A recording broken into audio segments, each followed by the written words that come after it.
अब आजमगढ़ में अनुसूचित कपल का डबल मर्डर। सो रहे राम नगीना और उनकी पत्नी का कत्ल। 5 दिन में 6 अनुसूचितों का यूपी के जंगल राज में मर्डर। इलाहाबाद परिवार मर्डर मिस्ट्री में नया मोड़। लड़का लड़की एंगल जोड़ पुलिस ने दिया मामले को नया मोड़। पुलिस की बात गले से नीचे नहीं उतर रही। पार्लियामेंट ने रिपील किए 3 नए कृषि कानून।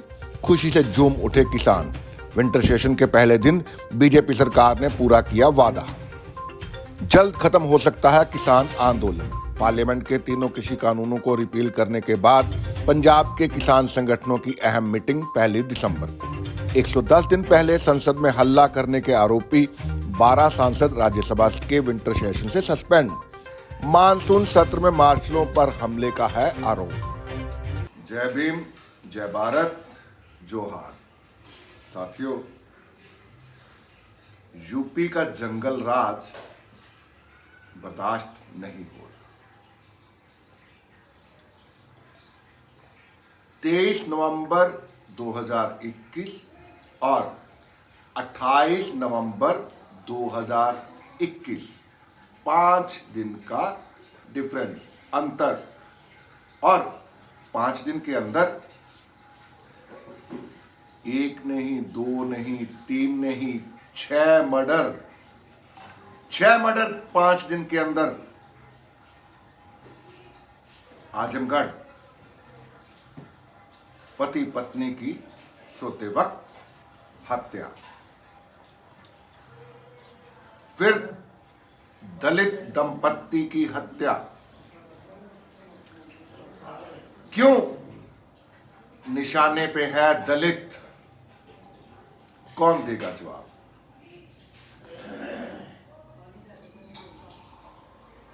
आजमगढ़ की पुलिस का कहना है कि इस मर्डर मिस्ट्री को जल्दी सुलझा लिया जाएगा। 23 नवंबर 2021 इलाहाबाद में फूलचंद पासी के परिवार को खत्म किया गया। जानकारी मिली 25 नवंबर को।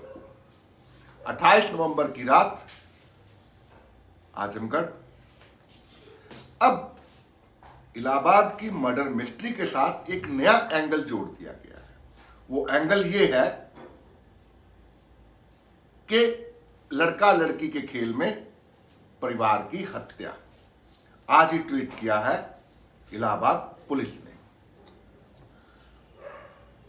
एक आरोपी को गिरफ्तार करने का दावा भी उस ट्वीट में किया गया है। दिखाएंगे आपको।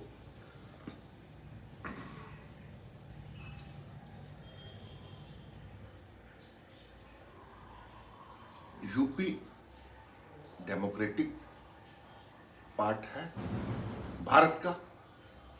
जिस तरह से लगातार वंचितों को टारगेट किया जा रहा है यूपी में, उससे लगता नहीं है कि यूपी में कानून का शासन है। यूपी में यह लगता है मन मर्जी का शासन यूपी में हो रहा है। अपराधियों का शासन लग रहा है यूपी के अंदर। जिस तरह से 5 दिन में 6 मर्डर, लगातार बार बार टारगेट वंचित, हाथरस कोई नहीं भूला होगा। लखीमपुर खेरी सबको याद है।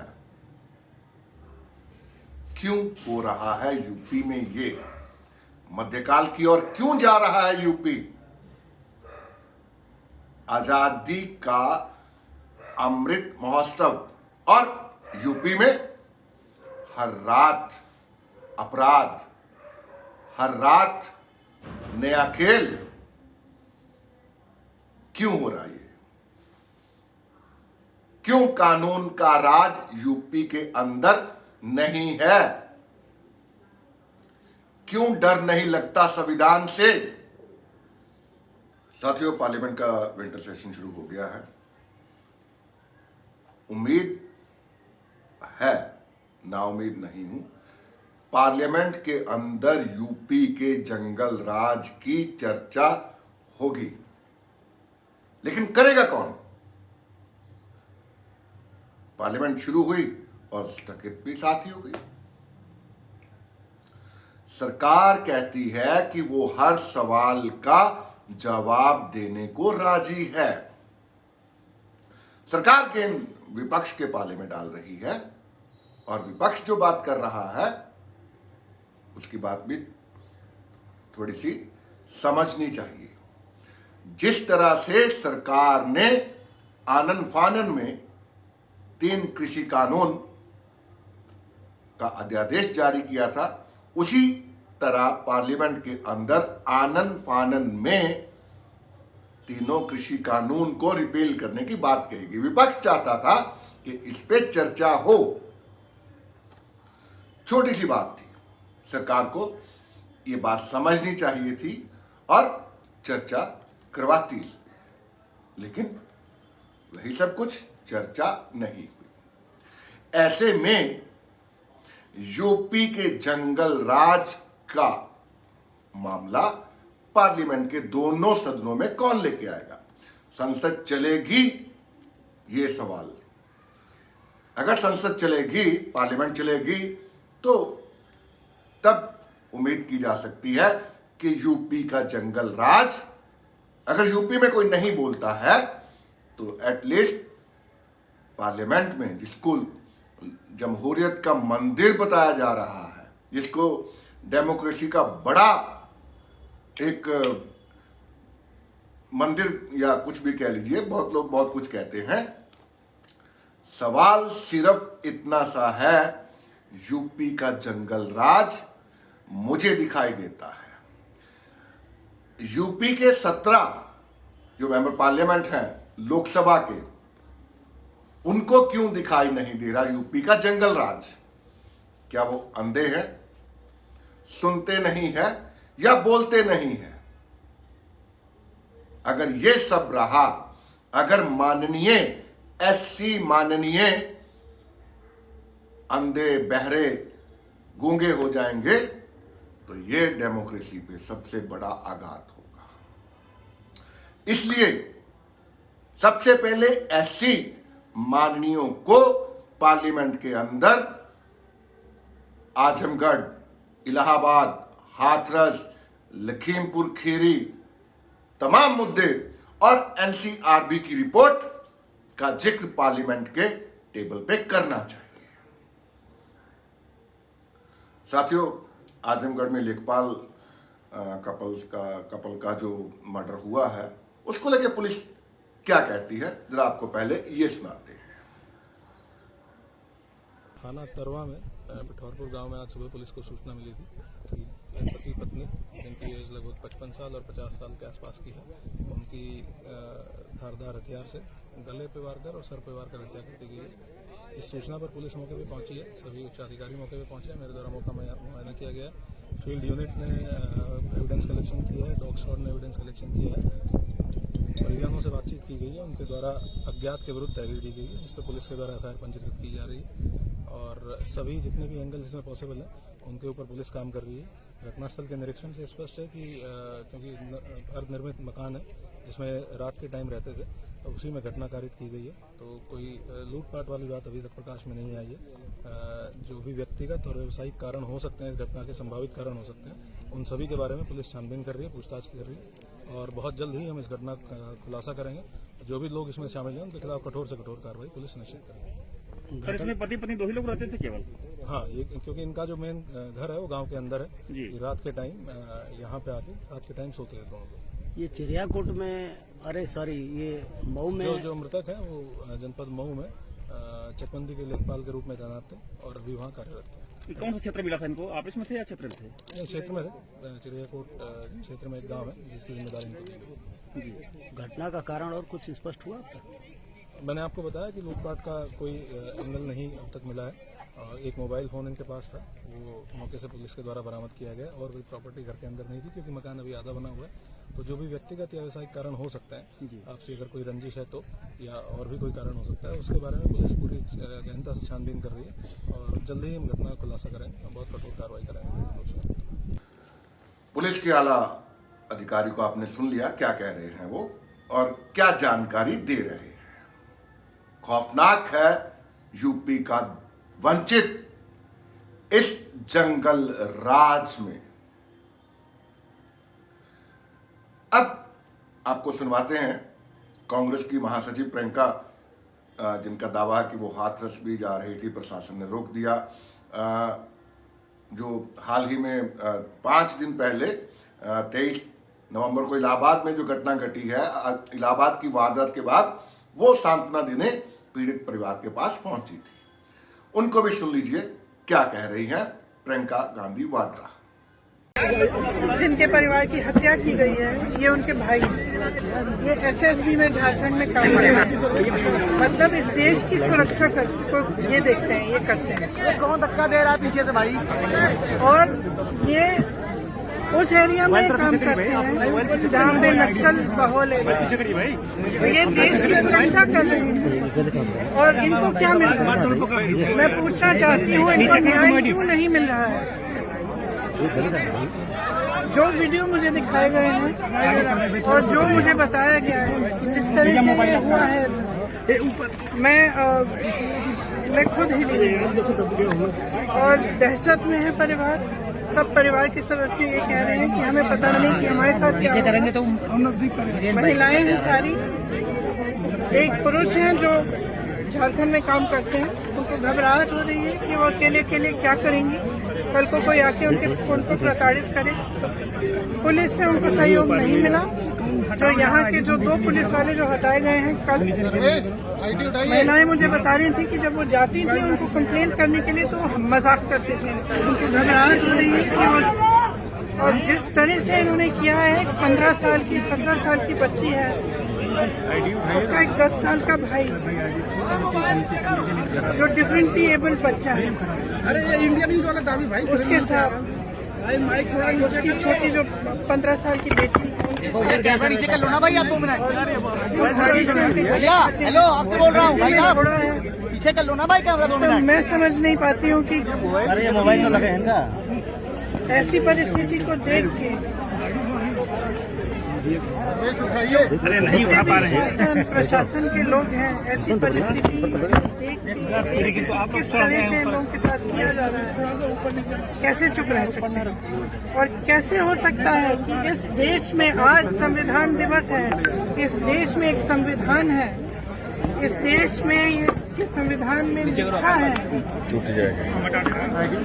कि इस तरह के हादसे नहीं होने चाहिए, अगर होते हैं तो कार्रवाई होनी चाहिए।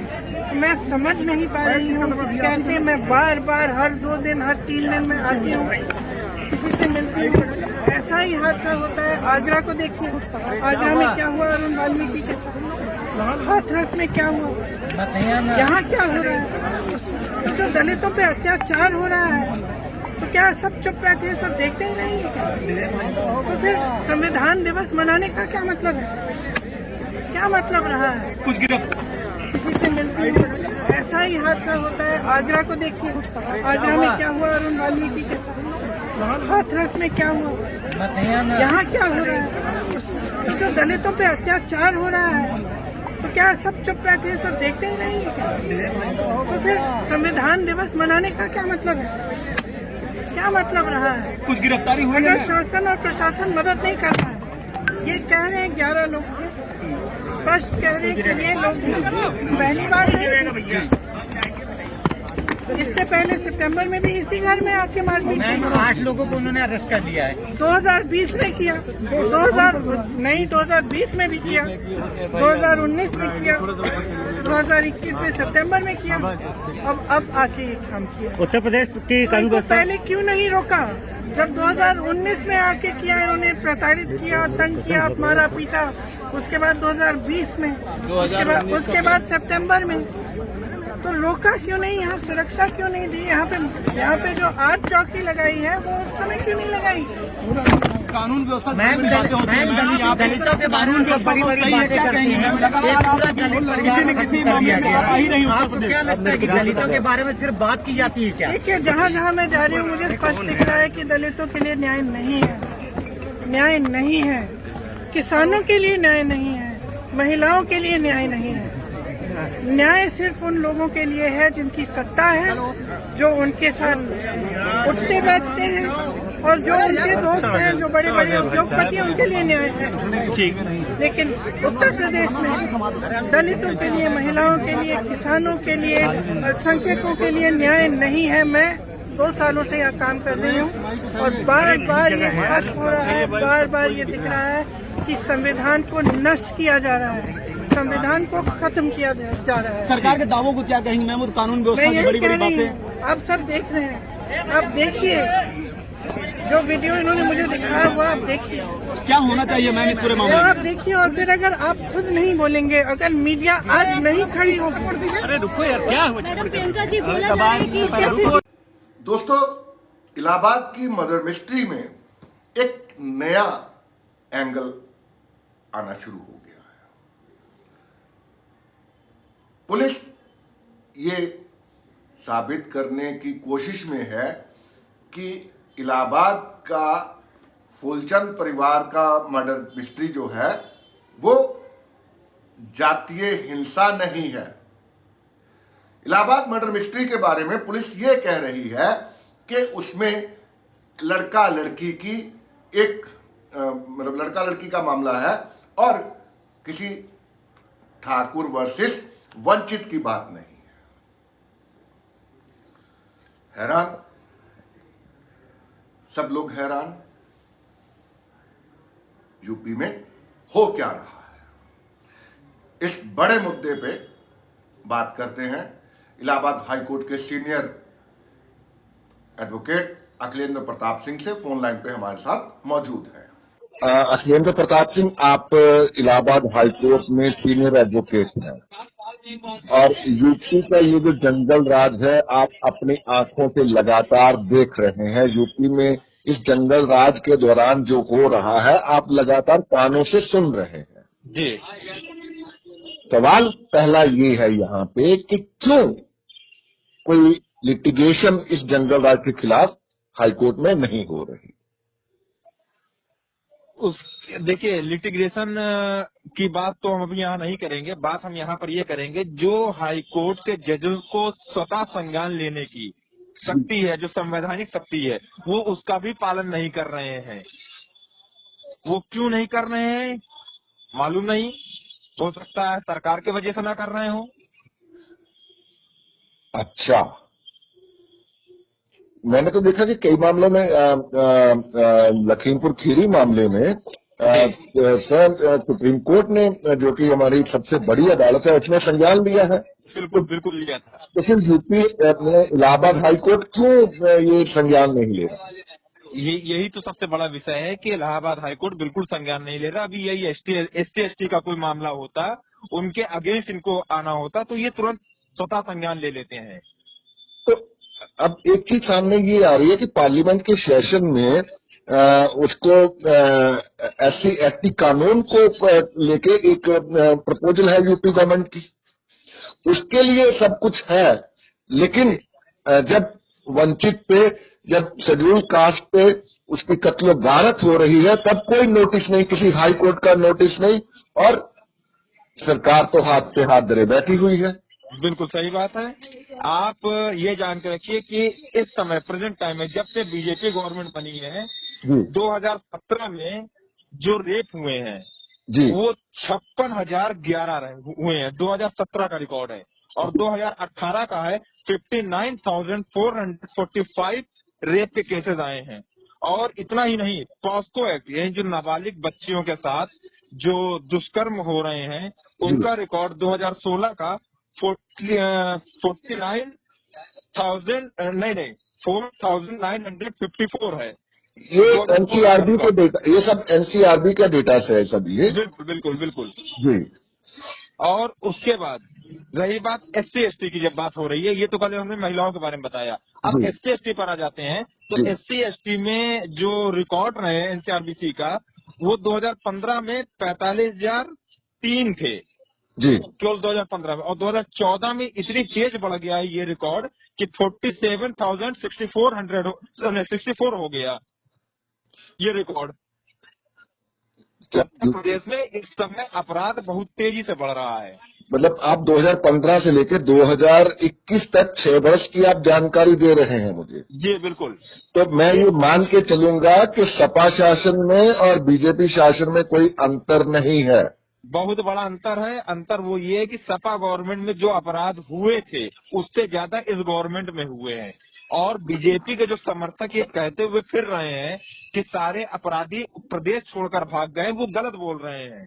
बल्कि वो प्रदेश के अंदर आ गए हैं, अपना प्रदेश जहां पहले रहते थे बसपा गवर्नमेंट में, उसे छोड़कर वापस यूपी में आ गए अपराध करने के लिए, क्योंकि बाबा की सरकार है। सुरेंद्र बाबू, सवाल ये है कि यूपी वाले फिर क्यों सो रहे हैं? यूपी में सबसे बड़ी बात यह है कि पिछड़ा वर्ग, जो पिछड़ा वर्ग है वो सबसे बड़ी समस्या है। पिछड़ा वर्ग में मौर्य, पटेल ये वोट देना नहीं चाहते हैं, और बस ये इतनी बुराई करते हुए घूम रहे हैं कि मायावती जी ने सतीश चंद्र मिश्रा को अपने पास रखा है, तो ये वोट दो कि नहीं। और ब्राह्मण का वोट अगर वो लेना चाहती है तो इसे सतीश चंद्र मिश्रा को राष्ट्रीय महासचिव बनाया है, तो क्या गलत किया है? अखिलेंद्र बाबू, जब 5 दिन के अंदर 6 मर्डर हो गए हैं, डबल मर्डर आजमगढ़ में हुआ है 22 नवंबर की रात को, और 23 नवंबर की रात को फाफामऊ जो गोरी में हुआ है इलाहाबाद के अंदर 4 मर्डर वहां पे हुए हैं। जी। अब सबसे पहला काम जो है वो इस कत्लो गारत को रोकना है या सियासत करना है? देखिए, आपका कहना ये एकदम बिल्कुल सही है कि पहली बात इसे रोकना, देखिए रुके तब जब रोकने वाला कोई व्यक्ति मजबूत सीट पर हो। सीट ही खोखली है, जो सत्ताधारी पक्ष वो ही अपराधी है। बीजेपी गवर्नमेंट में ये तो इन अपराधियों के खिलाफ ये यूथ जो है, जो हमारा वंचितों का वर्ग है, जो हमारा बहुजनों का वर्ग है, वो हल्ला क्यों नहीं बोल रहा? हाँ, ये आपका भी कहना सही है, लेकिन वो हमला बोलने की स्थिति में इस समय नहीं है, क्योंकि जब सत्ता होती है तभी आदमी मजबूत होता है। इस समय बीजेपी गवर्नमेंट में 114 विधायक अपराधी हैं। कितने? 114 विधायक अपराधी हैं। और इसमें अपने बहुजन वाले कितने हैं 114 में? आप टोटल मानते हैं? टोटल 4 से 3 में से एक 4 जो है उनकी जो बैकग्राउंड है वो क्रिमिनल है। बिल्कुल, 114 क्रिमिनल हैं। जी। तो जब क्रिमिनलों का शासन होगा तो अपराध ज्यादा होगा। बिल्कुल होगा, वो तो सामने नजर आ रहा। आजमगढ़, इलाहाबाद, लखीमपुर खीरी, हाथरस, कितने नाम लूं मैं? बिल्कुल बिल्कुल, बहुत ज्यादा। बलिया में तो मिड डे मील के लिए इतना बड़ा अपराध हुआ। मिड डे मील में वो लड़कियों को खाना खाने के लिए प्रधानाध्यापक ने ये बोला कि बर्तन घर से लाया करो। बलिया में ये कांड हुआ जी। शेड्यूल कास्ट का लड़का था वो। जी। मतलब इतना बड़ा अपराध। तो हम तो कहते हैं कि हम चांद पर चलेंगे, लेकिन मानसिकता अभी भी वही पड़ी हुई है। वो चांद पे जाने की छोड़िए, वो तो राम राज्य की बात कर रहे हैं। क्या इस तरह की जो ये जो क्रिमिनल थॉट्स है वो राम राज्य में है? बिल्कुल, राम राज्य में क्रिमिनल थॉट है। ना होता, अगर क्रिमिनल विचार ना होता राम राज्य में, तो शाम्बुक की हत्या ना हुई होती। सिर्फ शाम्बुक की हत्या इसलिए हो गई क्योंकि एक ब्राह्मण का लड़का मर गया था, और वो जो शाम्बुक था वो ऋषि, मतलब ये समझिए कि वो लोगों को शिक्षा दे रहा था। शाम्बुक नाम का बंदा। मतलब अब भी हम लोग मध्यकाल की ओर हैं। जी। बाबा साहब के संविधान पे कोई काम नहीं हो रहा है। बिल्कुल कुछ नहीं हो रहा है। संविधान को उठाकर रख दिया गया और अपने हिसाब से काम किया जा रहा है। तो आप इसको चैलेंज क्यों नहीं करते हाईकोर्ट के अंदर? हाईकोर्ट के अंदर चैलेंज करने के लिए कोई पैरोकार तो आए। हम स्वतः लिटिगेशन खुद फाइल नहीं कर सकते।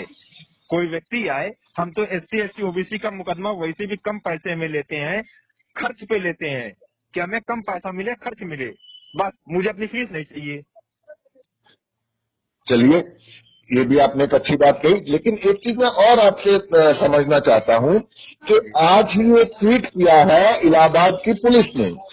इसने कहा है कि वो जो गांव के अंदर जो फूलचंद पासी के परिवार की हत्या की गई है, वो जातिवाद हत्या नहीं है। वो एक लड़का और लड़की की जो आपस में खींचतान, बोल लीजिए उसको, खींचतान के साथ साथ आप ये कंट्रोवर्सी बोल सकते हैं कि उस कंट्रोवर्सी में ये 4 मर्डर हुए हैं। कितना सहमत हो आप? नहीं, है आप? आप लड़का लड़की के मामले की बात कर रहे हैं, सीधी सीधी भाषा में ये कहा जाए जी तो आज भी देश, वो ठाकुर था जिसने मारा है, वो ठाकुर समुदाय के थे जिन्होंने मारा है। जी तो आप सीधी बात है, भारत में वो व्यवस्था आज भी जिंदी है कि इंटर कास्ट मैरिज पर बहुत भयंकर स्थिति है। ये सीधा ऑनर किलिंग है। कौन कहता है कि जाति व्यवस्था के हिसाब से किलिंग नहीं हुई है?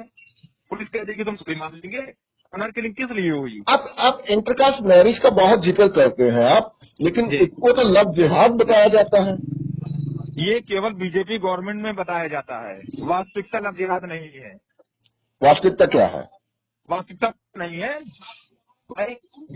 हमारा कानून कहता है कि जब दोनों बालिग हो गए, दोनों मेजर हैं, तो शादी अपनी पसंद से कर सकते हैं। जी बात खत्म हो गई। इसमें लव जिहाद जैसा ये जो रूल बनाया है, ये व्यवस्था उसी तरह से बनाई गई है जैसे अंग्रेज। नहीं सुनिए, कानून बन रहे हैं आपके यूपी के अंदर, आपके यूपी के अंदर कानून बन चुका है। बिल्कुल आप सही कह रहे हैं, वो हमें पता है। जी। हम आपको इसका एक उदाहरण छोटा सा दे रहे हैं।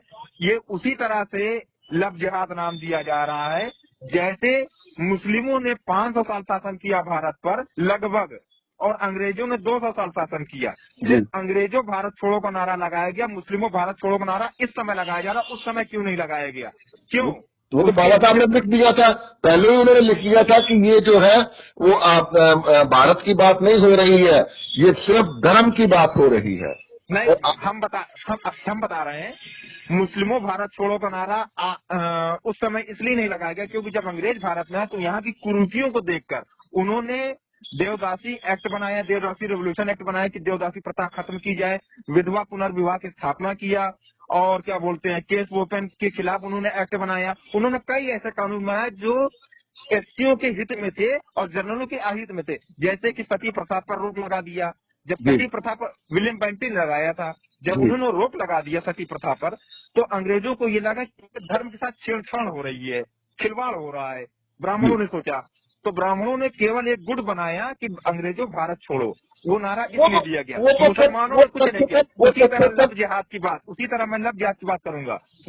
लव जिहाद उसी पैटर्न पे आता है, उसी पैटर्न पर। इनको अब ये महसूस होने लगा है कि ऐसा न हो कि शेड्यूल कास्ट का व्यक्ति धर्म परिवर्तन कर ले, इसलिए एक फेक मतलब न्यूज बताई जाती है कि लव जिहाद जैसा कुछ इस दुनिया में है, जो कि नहीं है। मतलब जंगल राज में कुछ भी मुमकिन है। बिल्कुल कुछ भी मुमकिन है। तो आप लोग आवाज कब बुलंद करेंगे? इस डेमोक्रेसी को बचाने के लिए, इस लोकतंत्र को जिंदा रखने के लिए हम लोग कब आंदोलन छेड़ेंगे? बस 2022 का इंतजार है। एक बस वोटिंग है, और वोटिंग राइट के सिवा आपके पास इस समय कोई हथियार नहीं है, क्योंकि अगर आप लड़ने की कोशिश आप बलपूर्वक करेंगे तो सीधा जेल जाएंगे। अखिलेंद्र प्रताप सिंह 5 दिन में 6 मर्डर है, और ये लैंड ऑर्डर, ये लैंड ऑर्डर जो है, ये लैंड ऑर्डर कैसे ठीक होगा? वोट में भी बहुत भीड़ है। अभी तो कोविड की 3rd वेव की बातें हो रही है, तो ऐसे में हम लोग वोटिंग का इंतजार करेंगे? बिल्कुल वेट करना पड़ेगा, क्योंकि वेट नहीं करेंगे जब तक सत्ता परिवर्तन नहीं होगी, अपराध मुक्त प्रदेश नहीं होगा। आप अगर खुद विरोध करेंगे तो जेल जाएंगे। लोग ये बार बार कहते हैं कि बसपा आंदोलन नहीं करती, वो इसीलिए नहीं करती, उसकी मजबूत रीढ़ रोज कमाने खाने वाला व्यक्ति है। अगर वो जेल चला जाएगा तो वह घर भूखे मरेगा। अरे भाई, हम सब जो वंचित समाज है वो तो हैंड टू माउथ है ना। कुछ लोग हम में से हैं जो जिनके पास सब कुछ है, वो जो विकसित लोग तो हमारे पास बहुत थोड़े से है ना, बाकी सब तो हैंड टू माउथ है। जी बिल्कुल। तो आंदोलन में वही कर सकता है जो भूखा होता है। जिसके पास सब कुछ है वो आंदोलन क्यों करे? हाँ, ये आपका कहना सही है। जिसके पास सब कुछ है वो आंदोलन कभी नहीं करता, वो लड़ ही नहीं सकता। हाँ, उसको अपनी प्रॉपर्टी सबसे पहले सुरक्षित चाहिए। लेकिन हमारा खुद का मानना, और ये बाबा साहब का भी मानना था, जब उन्होंने काला राम मंदिर खुलवाने की बात कही थी तो उनकी भी ओपिनियन थी कि अपने लोगों को कानून के दायरे में, हम भले वकील, हम चाहते हैं कि मेरे पास मुकदमे आए, पर हम ये बिल्कुल नहीं चाहते कि हमारा समाज गलत रास्ते पर फंसकर हमारे पास आए। वो सत्ता का इंतजार करे, जब सत्ता आएगी तो सब कुछ ठीक होगा। चलिए, सत्ता आएगी तो ठीक होगा, अगर सत्ता नहीं आई तो ना, ऐसा हो ही नहीं सकता। इस समय वर्तमान प्रदेश की स्थिति ऐसी है कि सत्ता परिवर्तन 100% है। चलिए, शुक्रिया। साथियों, कांग्रेस ने नारा दिया था लड़की हूं, लड़ सकती हूं, लेकिन यूपी के जंगल राज के खिलाफ कोई लड़ाई अभी तक शुरू नहीं हुई है। बस एक वो फॉर्मेलिटी है कि सांत्वना देने चले गए, लेकिन बड़ा आंदोलन इस जंगल राज के खिलाफ अभी तक देखने को नहीं मिला है। यूपी के जंगल राज पे कांग्रेस की नेता है, नाम है खुशनवेदा फारूकी, इलाहाबाद महिला कांग्रेस की अध्यक्ष है।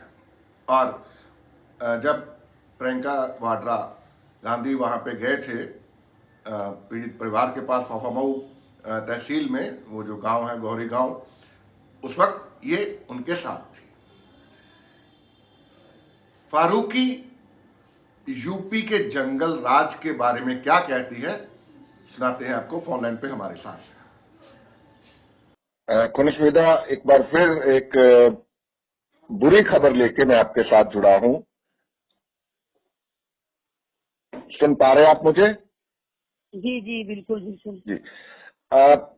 प्रयागराज की घटना जो थी, इलाहाबाद की जो घटना थी, फाफामऊ की जो घटना थी, वो 23 नवंबर की रात की थी। जी 5 दिन बाद 28 नवंबर की रात आजमगढ़ में डबल मर्डर हो गया। जी जी यूपी में हो क्या रहा है?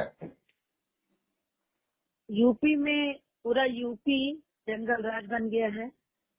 हर एक मुद्दे में, हर एक मसले में, चाहे नागरिक सुरक्षा हो, चाहे बेटियों की सुरक्षा हो, चाहे कोई भी वो हो। अब खास तौर पे मैं जो ये सरकार कहती आ रही बेटी पढ़ाओ बेटी बचाओ का नारा, ये तो पूरी तरह से हो गया। यहाँ पर बेटी पढ़ाओ बेटी बचाओ की बात नहीं है। यहाँ पर मैं उसी सीधी बात, संदर्भ में यहाँ पर सीधी बात है कि दलित को चुन चुन के टारगेट किया जा रहा है, वंचितों को चुन चुन के टारगेट किया जा रहा है। जी जी बिल्कुल, मैं उसी संदर्भ में बोल रही थी कि बेटी चाहे दलित की हो या स्वर्ण वर्ग की हो, बेटी बेटी होती है। और खास जाति समुदाय को जो टारगेट किया जा रहा है, ये साफ साफ सरकार की नाकामियां ही दिख रही हैं। सरकार अपनी नाकामी दिखा रही है और जो है पूरी तरह से सरकार फेल है और जंगल राज पूरी यूपी में फैला हुआ है। इस जंगल राज का इलाज क्या है? ये जंगल राज जब तक नहीं हटेगा, जब तक ये जातिवाद के जो ठेकेदार है ये सत्ता से कुर्सी से हटेंगे नहीं, तब तक ये जंगल राज नहीं हटेगा। और इसका इलाज एक, हाँ सर मुझे बात पूरी करने दीजिए। इसका इलाज यही है कि ये सरकार पूरी तरह से जनता के बीच से हटे और जनता अपने उससे अब जनता को भी समझ आ गई है, अपने चुनाव से अपने बीच की पार्टी लेकर आए और फिर जो है ये मसला सारा हल है। ये तो पॉलिटिकली बात हो गई आपकी जी, लेकिन सवाल ये है कि 5 दिन में 6 हत्याएं, 5 दिन और 6 मर्डर। जी तो ऐसे में ये जो लॉ एंड ऑर्डर की सिचुएशन क्रिएट हो रही है लगातार यूपी में, क्यों ना यूपी में प्रेसिडेंट रूल इम्पोज किया जाए, राष्ट्रपति शासन लगाया जाए? आपने क्यों बात नहीं? बिल्कुल बिल्कुल बिल्कुल मांग हम लोगों ने मांग करी है। उस दिन भी, जिस दिन आप प्रयागराज की घटना के जिक्र कर रहे हैं जी, उस दिन भी हम लोगों ने यही मांग की कि भाई ये सरकार हटाई जाए और राष्ट्रपति शासन लागू किया जाए, उसके बाद लोगों को न्याय मिले। उसका भी कुछ, मैंने आपसे उस दिन बात की थी, उस संदर्भ में भी कुछ हला भला नहीं हुआ अभी तक। लेकिन ये तो मामला कुछ और सरकार गढ़ती जा रही है। इस मामले में ये जो आजमगढ़ में लेखपाल का मर्डर उसकी पत्नी के साथ है, उसमें अभी कोई क्लू नहीं है। लेकिन इलाहाबाद मामले में एक क्लू पुलिस ने निकाला है कि लड़की किसी लड़के के साथ चैट करती थी। चैट में वो क्या एक लड़का, कोई लड़की 25 साल का लड़का इतना बड़ा जोखिम उठा सकता है कि 4 लोगों का मर्डर कर दे वो? अरे सर, उसमें जो है रिपोर्ट में आया है कि लड़की के साथ 10 लोगों ने रेप किया है। वो एक लड़के की बस की बात है। और ये सब सरासर मामले को हटा देने का, आरोपियों को बचाने की साजिश है कि किसी एक लड़के को सिर्फ चैट बेस पे उसको उठा लिया जाए, सिर्फ मोबाइल व्हाट्सएप के चैट के बेस पे उठा लिया जाए। ये सिर्फ आरोपियों को बचाया जा रहा है। उस दिन ही बचाया जा रहा था, बिना परिजनों के परमिशन के लाश को ले जाकर अंतिम संस्कार कर दिए। वो उस परिजन में एक देश की सेना में भी है, देश की सुरक्षा में भी एक उसका भाई है जो मृतक है, उसका भाई, उसको भी ले जाने में लोग वहाँ धमकी दे रहे थे प्रशासन और वाले की अगर नहीं ले जाने दिया तो तुम्हारी भी नौकरी खतरे में आ जाएगी। ये तो हाल है उत्तर प्रदेश का। ये जो हाल है उत्तर प्रदेश का, अभी मैं आपको लखीमपुर भी लेके चलूंगा, उसके बाद हाथरस भी लेके चलूंगा मैं, और इससे पहले और जो कई तरह के मर्डर्स यूपी में हो रहे हैं, लगातार हो रहे हैं। मेरा आपसे सीधा ये सवाल है कि क्यों एक आंदोलन नहीं किया जा रहा इस जंगल राज के खिलाफ? बिल्कुल, हमारी पार्टी तो बिल्कुल आंदोलन कर रही है। चाहे हाथरस की घटना हो, वहाँ भी हमारी मुखिया प्रियंका जी वहाँ भी पहुंची थी, उनको जाने नहीं दिया गया था, रास्ते में रोक लिया गया था। चाहे कहीं का भी, जहाँ भी बेटियों के बारे में, जहाँ भी लड़कियों के बारे में, जहाँ भी अन्याय के बारे में कोई भी चीज होती, घटना होती है, वहाँ हम लोग बिल्कुल आवाज उठाते हैं। हम लोग आवाज उठा रहे हैं, अभी भी आवाज उठा रहे हैं। क्यों कोई डरना नहीं है? क्यों आंदोलन, किसान आंदोलन की तरह आंदोलन क्यों नहीं है यूपी के इस जंगल राज के खिलाफ? बिल्कुल, बस शुरुआत है ही। अब आंदोलन, उससे भी बड़ा आंदोलन होने का शंख बज चुका है। अब इस सरकार के खिलाफ हम लोग चुप नहीं बैठेंगे। किसानों को कभी गाड़ियों से रौंदा जाता है, कभी दलित बेटियों का बलात्कार होता है, कभी दलितों को मार के फेंक दिया जाता है जातिवाद के नाम पर। एकदम खोखली सरकार है और इसको राजनीतिक तौर पे नहीं, एक भारत की नागरिक, उत्तर प्रदेश के नागरिक होने के नाते भी मैं इस सरकार को बिल्कुल डिसलाइक करती हूँ। बिल्कुल भी ये जनता के साथ नहीं, ये अन्याय, बिल्कुल अन्याय। हमारे संविधान में जंगल राज की किसी जगह पे कोई स्थान जंगल राज को नहीं है। आप लोग यूपी में इसको टॉलरेट कैसे कर पा रहे जंगल राज को? जी सर, आवाज क्लियर नहीं, क्या बोले आपने? मैं ये कह रहा हूँ कि यूपी के जंगल राज को आप टॉलरेट कैसे कर पा रहे हैं? आप तो यूपी वाले हैं ना? जी जी बिल्कुल, हम लोग यूपी वाले ही हैं, लेकिन ये अब आप बताइए, इस सरकार के खिलाफ कोई भी घटना होती है, 4 घटनाएं हुई हैं। मैं इलाहाबाद जिले के अध्यक्ष हूँ। इस साल 4 घटनाएं हुई है, 4 मर्डर हुआ है, ऐसे ही पूरा परिवार साफ कर दिया गया। जो कोई इनके ऊपर इनसे इंसाफ मांगता है उसको ही जेल में बंद करके, उसको ही पीट के उसे सजा दिला देते हैं। इसके हम लोग पूरे खिलाफ हैं। हम लोग धरना प्रदर्शन पे भी बैठेंगे, हम लोग न्याय भी मांगेंगे और सड़क से लेकर सदन तक लड़ेंगे भी, हर एक व्यक्ति के लिए जिसके साथ अन्याय हुआ है। आप कह रहे हैं कि हम लड़ेंगे, अन्याय के विरुद्ध लड़ेंगे, दूसरी तरफ वो कह रहे हैं कि गुंडा मुक्त प्रदेश है, तो ये गुंडे कहाँ से आ गए? और दलितों को टारगेट करने के लिए गुंडों के खिलाफ क्यों बुलडोजर इस्तेमाल नहीं हो रहा है? गुंडों को तो आरक्षण मिला, उनके खिलाफ बुलडोजर कहाँ इस्तेमाल होगा? गुंडे तो आराम से कांड करके अपने घर में बैठे रहते हैं। जो उनके परिवार वाले एक्शन लेते हैं, जो दलितों के साथ, खास तौर पे दलित समाज को सीधे निशाना साधा जा रहा है, तो उनके परिवार वाले जो एक्शन लेते हैं उनको खुद जेल में, जैसा कि अभी आपने जो 1 तारीख को सुनी थी घटना, उसमें 2019 में FIR कराई गई, तो घर वालों को ही, वो जो मृतक है उनको ही जेल में बंद कर दिया गया था, उनको कोई जमानत देने वाला नहीं था। जब इस तरह का जुल्म सितम होता है तो जमहूरियत में, डेमोक्रेसी में उसके खिलाफ आवाज बुलंद की जाती है, लेकिन यूपी में ये आवाज कब बुलंद होगी? कब सरकार को डर लगेगा? बिल्कुल, सरकार को अब डर लगने लगा है। कांग्रेस पार्टी हर एक सरकार जो भी अत्याचार करे उसके खिलाफ, चाहे किसानों का मुद्दा हो, आदरणीय राहुल गांधी जी पहुंचे थे, चाहे बेटियों का मुद्दा हो, चाहे दलितों का मुद्दा हो, चाहे ब्राह्मण हत्याकांड हो, हर जगह हर अन्याय के खिलाफ कांग्रेस पार्टी निडर होकर खड़ी है। सरकार को अपनी गद्दी का खतरा लग रहा है, इसलिए जगह जगह हमारे पार्टी के मुखिया को और बड़े नेताओं को रोक रोक के जाने नहीं देती है। ये डेमोक्रेसी में है उत्तर प्रदेश या यहाँ पर सिर्फ हिटलरशाही में है? ये डेमोक्रेसी नहीं है, हिटलरशाही है ये। अच्छा जी। और आप लोग हाथ पे हाथ धर के बैठे रहे?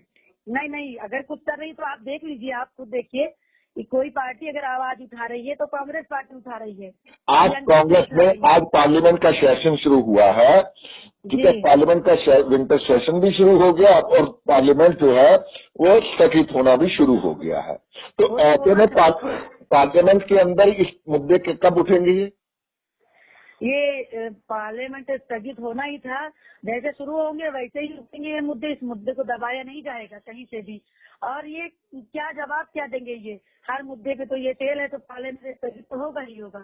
कोई एक बात मुझे बताइए, आपके यूपी में से 17 मेंबर पार्लियामेंट है जो रिजर्व है, जो एससी है, क्या वो सभी गूंगे, बहरे या अंधे हैं जिनको दिखाई नहीं दे रहा या सुनाई नहीं दे रहा? आप लोग उनके खिलाफ क्यों एक्शन नहीं ले रहे जिनको लोकसभा में भेजा गया?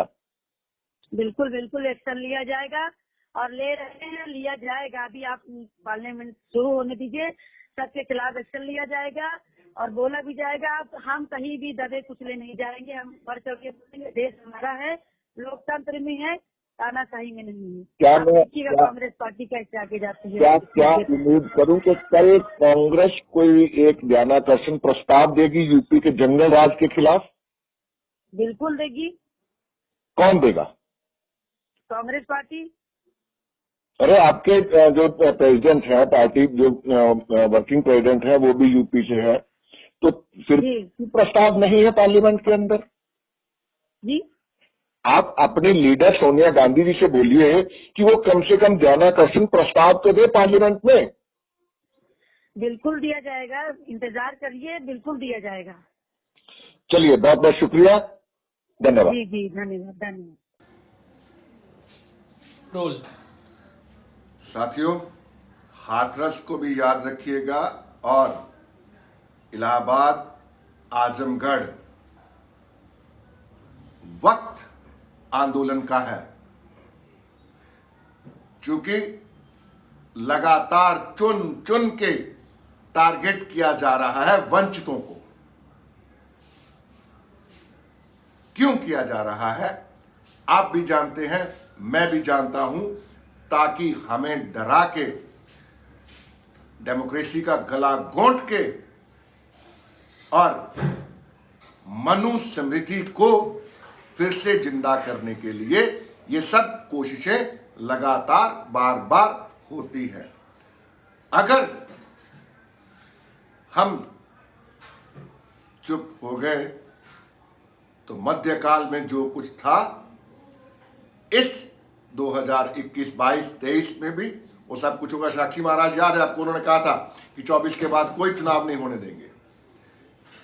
इसके मायने क्या है? साफ मायने है, संविधान को ये लोग नहीं मान रहे हैं। ये राष्ट्रपिता महात्मा ज्योतिबा फुले का भारत है, ये बाबा साहब अंबेडकर का भारत है, ये मान्यवर कांशीराम का शुरू किया हुआ बहुजनी आंदोलन है। अगर आप चुप रहे तो आंदोलन विफल। अगर आपने साहस दिखाया तो जीत हम लोगों की तय समझिए। जय भीम, जय भारत, गोहा।